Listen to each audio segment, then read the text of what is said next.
பங்கேற்பாங்களா தமிழ்நாடு? அதாவது முதல்வர் வந்து முதல் நாளே பதவியேற்கப்ப தெளிவா சொல்லிட்டார். எந்த விஷயத்திலும் பின்னால் அதாவது முகத்துல கட்சி பொத்திட்டு போய் யாரையும் பார்க்க வேண்டிய அவசியம் இல்லை.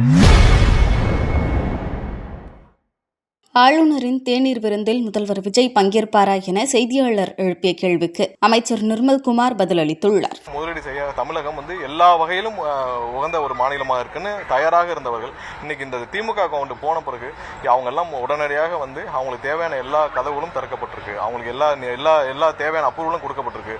அவங்களுக்கு தேவையான எல்லா அனைத்தும் வந்து உடனடியாக சரி செய்யப்பட்டிருக்கு. எங்கேயுமே பார்ட்டி ஃபண்டு வாங்கப்படவில்லை. எங்கேயுமே அவங்களுக்கு பிஹைண்ட் தி ஸ்கிரீன் குடும்பத்தோட உட்காந்து ஒரு MOU எல்லாம் சைன் பண்ணல. முன்னாடி சைன் பண்றது ஒன்று, பின்னாடி சைன் பண்றது ஒன்றுலாம் கிடையாது. நேரடியாக கொடுக்கப்படுறது.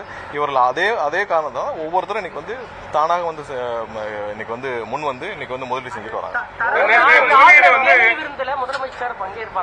அதாவது முதல்வர் வந்து முதல் நாளே பதவியேற்கப்ப தெளிவா சொல்லிட்டார்.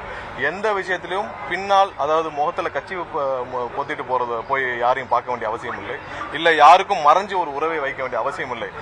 டெல்லியோடையோ யாரிடமோ யார்கிட்ட பேசினோம் அது வெளிப்படையாக இருக்கும். அது தமிழக நலனுக்காக மட்டுமே இருக்கும் தெளிவா சொல்லிட்டார். இது நாளை நடக்க போறது பத்தி இதுவரை எந்த முடிவும் எடுக்கப்படவில்லை. ஆனால் அதே நேரத்தில் என்னைக்கும் வந்து எந்த விதத்திலும் தமிழக நலனை காம்ப்ரமைஸ் பண்ணோ இல்ல பிஹைண்ட் தி ஸ்கிரீனோ எதுவும் இருக்காது. நாளைக்கு இது வரைக்கும் செய்திகளை உள்ளது உள்ளபடி தெரிந்து கொள்ள ரெஃப்ளெக்ட் நியூஸை சப்ஸ்கிரைப் பண்ணுங்க.